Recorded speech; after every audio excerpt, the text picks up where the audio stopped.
right? So we have defined what is concurrent force system, right?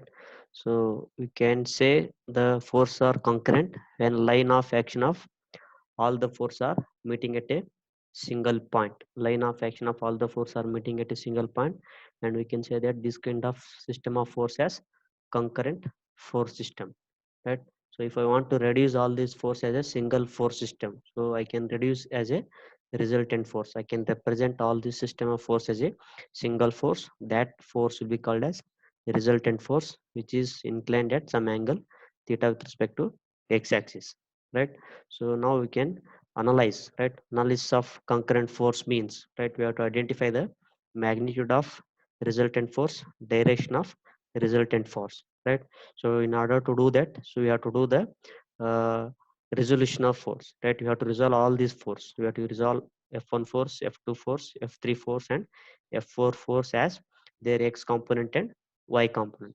Then we have to add it, right? Summation of all x components will give the sigma fx, right? Similarly, if you add all the y components, we can get sigma fi, right? Use that sigma fx and sigma fi under the square root sigma fx square plus sigma fi square, so we can get the magnitude of resultant. Similarly, to get the direction of resultant, so we can do theta is equal to tan inverse of sigma fi divided by sigma fx, right? So this is what analysis of concurrent force means, right? We have to identify so resultant force as well as direction of resultant force, magnitude of resultant force as well as direction of resultant force. Only these are the two major things which we are done in the analysis of concurrent force, right?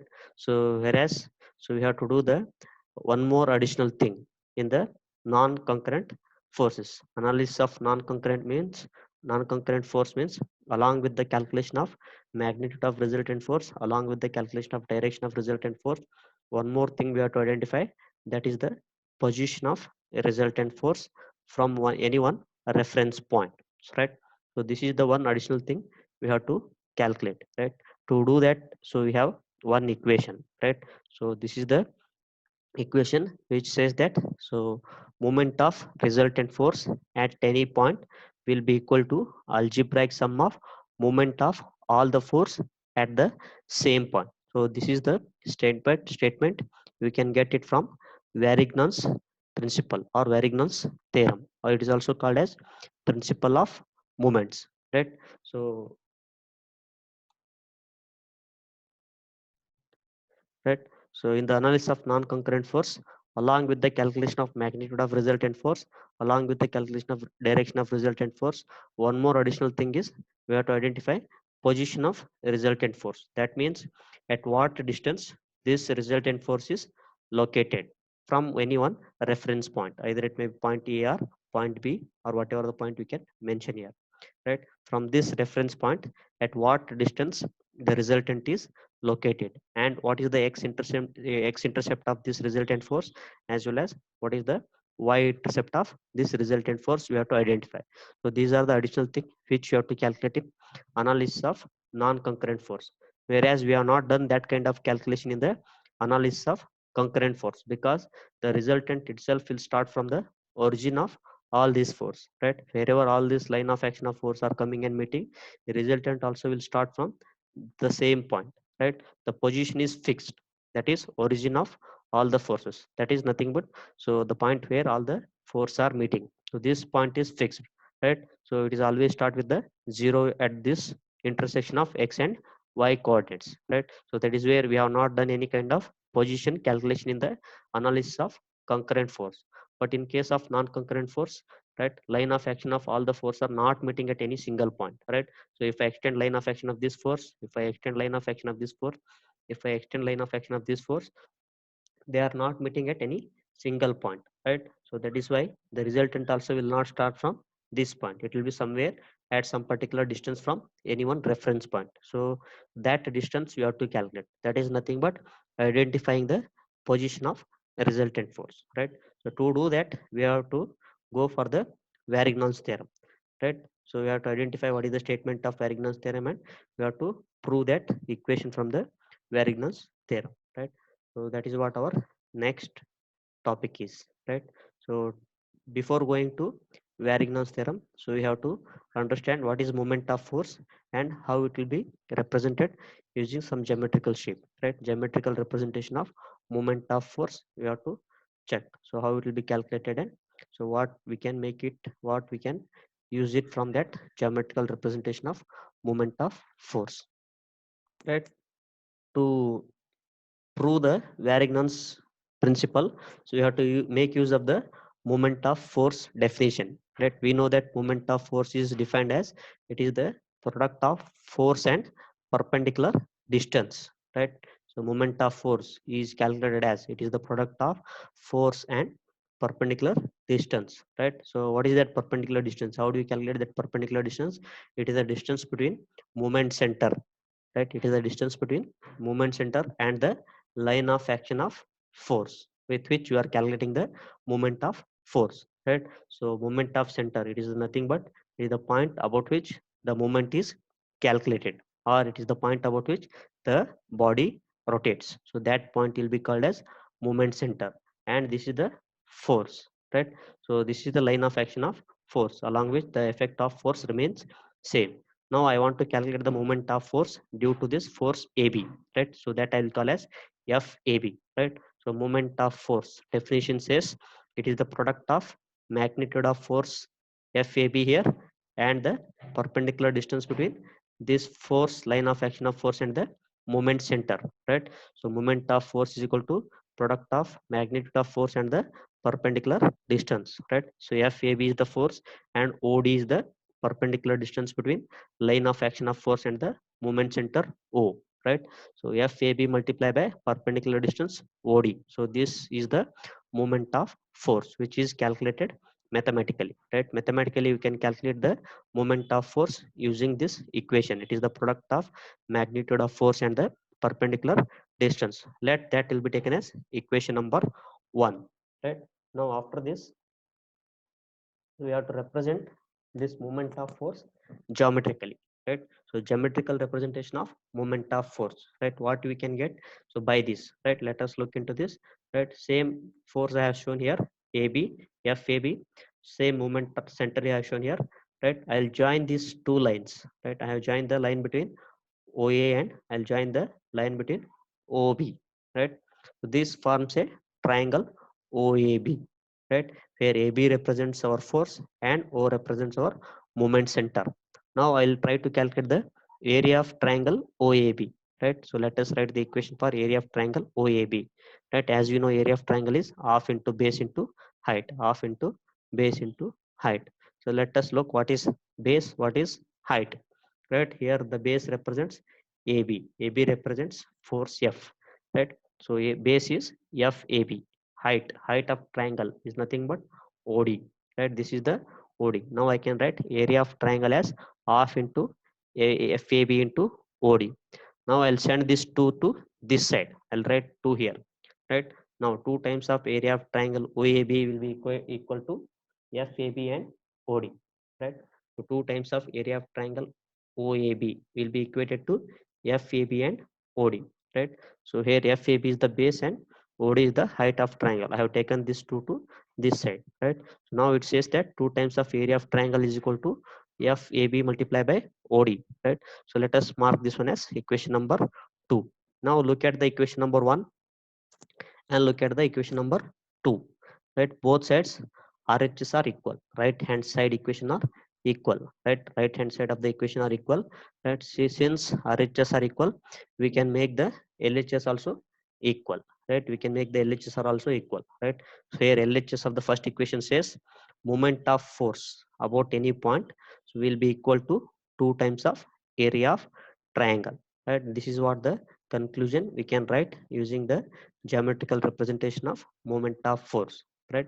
So moment of force can be written as 2 times of area of triangle OAB, whichever the force covers, right?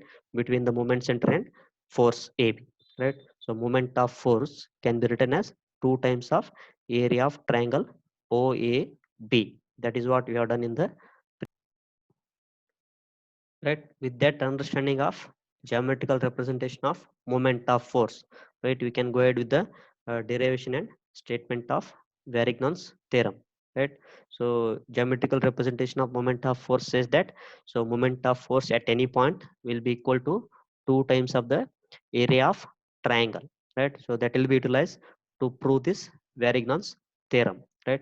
So what is this Varignon's theorem says? What is the statement of Varignon's theorem, right? So it is states that algebraic sum of moment of force, algebraic sum of moment of force about a point in a object, right? About a point in a object will be equal to, will be equal to moment of force, moment of force due to a resultant force at the same point, right?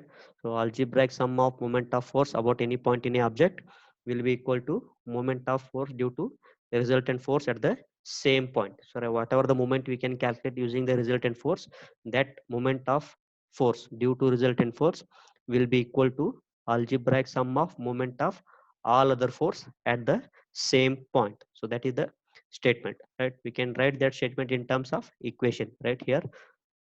Moment of force due to resultant force, it is r multiplied by perpendicular distance, magnitude of resultant force multiplied by perpendicular distance, it will give the resultant force. Moment due to resultant force, moment of force due to resultant force, it will be equal to algebraic sum, algebraic sum of moment of all other force at the same point, right?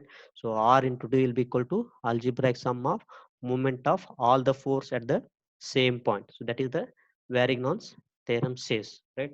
So if I take the moment of resultant force at any point, that moment of force due to resultant force, it will be equal to algebraic sum of moment of force due to all other force at the same point. So that is the statement. So you have to prove this equation, right? How to get this equation? You have to understand using the Varignon's principle, right? So by to do this, so we can write two forces. We can represent the two forces as force P and force Q, right? Here I'll draw a two forces, right, which are acting at a point O simultaneously, right? So OA side represents force P and OB side represents force Q. Let X be the moment center about which we are trying to calculate the moment of all the force, right? So this is the moment center about which the moment of all the force are calculated, right? So OA represents force P, OB represents force Q. Let us write this diagonal side of a parallelogram as OC, right? OC represents resultant force, right? That is what I have written here, right? Let two force P and Q are acting at a point simultaneously at O. Let R be the resultant force, right?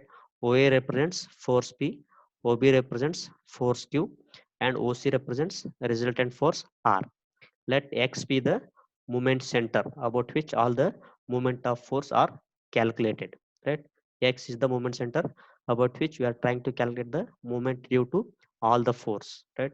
Moment due to force P, moment due to force Q, and moment due to resultant force R, right? This is the parallelogram I can draw here, right? So where in this parallelogram the force P represents OA, OA represents force P, OB represents force Q, and OC represents resultant force R, right? Let us consider a moment center as X, right? The point X represents moment center about which we can calculate the moment of all the force, right? Now using the geometrical representation of moment of force, we can write the equations, right?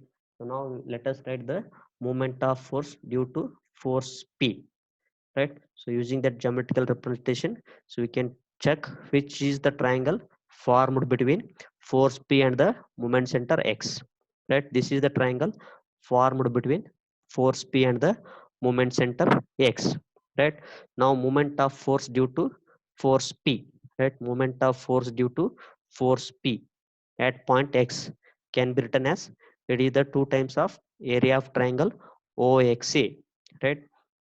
The force P covers OXA as the triangle between force and the moment center, between force and the moment center. Now moment of force, due to force P is equal to 2 times of area of triangle OXA. So that is first equation. Similarly, so moment of force due to force Q at same point X. Similarly, I can write moment of force due to force Q. Let us write where is the force Q. This is the force Q. This is the moment center. Triangle formed between this force Q and moment center. This is the triangle we can see here, right?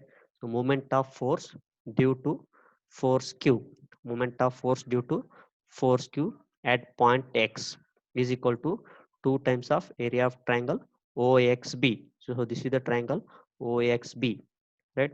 Similarly, so now I'll write the equations to moment of force due to resultant force R, right? This is the resultant force R, OC is the side, and this is the moment center. Let us check which is the triangle it will form. Right? This is the triangle it covers, right? Triangle OXC, right? Now moment of force due to resultant force R is equal to 2 times of this triangle OXC, right? So moment of force due to resultant force R at point X is equal to 2 times of triangle OXC. So these are the moment of force representation using geometrical representation of moment of force, right? So all these three equations will be utilized to prove this Varignon's equation, right? So we can see that, so from the above figure, area of triangle OXC, area of triangle OXC is obtained as area of triangle OXB plus area of triangle OBC, OABC. right? This is what the equation says. Now in this triangle,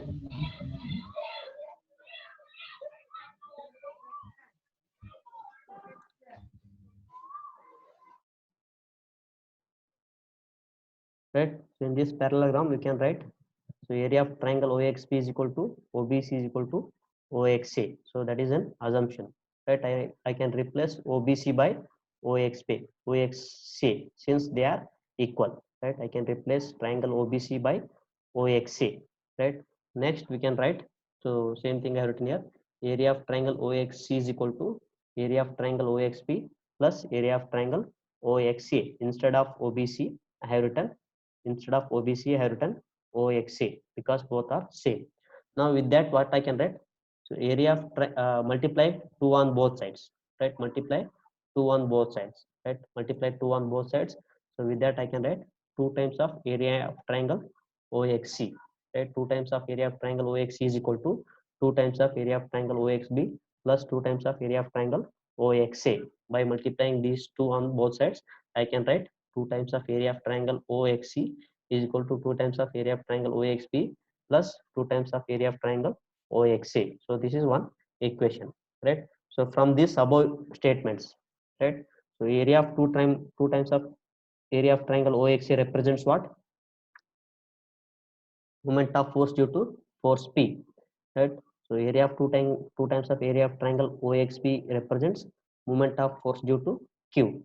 Similarly, 2 times of area of triangle OXC represents moment of force due to R. Now wherever I have written 2 times of area of triangle OXC, I will write this equation, right? Wherever I have written 2 times of area of triangle OXB, I will write this equation, right? Wherever I have written 2 times of area of triangle OXA, I'll replace this and I'll write this equation, moment of force due to force P at point X. So that is what we have done here, right? So to area of 2 times of triangle OXC, big triangle, represents moment of force due to resultant force X, right? 2 times of area of triangle OXC represents moment of force due to resultant force X, right? 2 times of triangle OXP, 2 times of area of triangle OXP represents moment of force due to force Q at point X. Similarly, OXA, right? 2 times of area of triangle OXA represents moment of force due to force P, right? Moment of force due to force P at point X, right? So now what I can write, so this is moment of force due to resultant force, that is R into D will be equal to algebraic sum, right? So if I add these two, what I get, algebraic sum of moment of force at point X, right? So this is the moment x. So this is what we have written in the Varignon's theorem statement, right? So moment of force due to resultant force at any point is equal to algebraic sum of moment of force due to all the force at the same point. So this is the derivation of Varignon's theorem.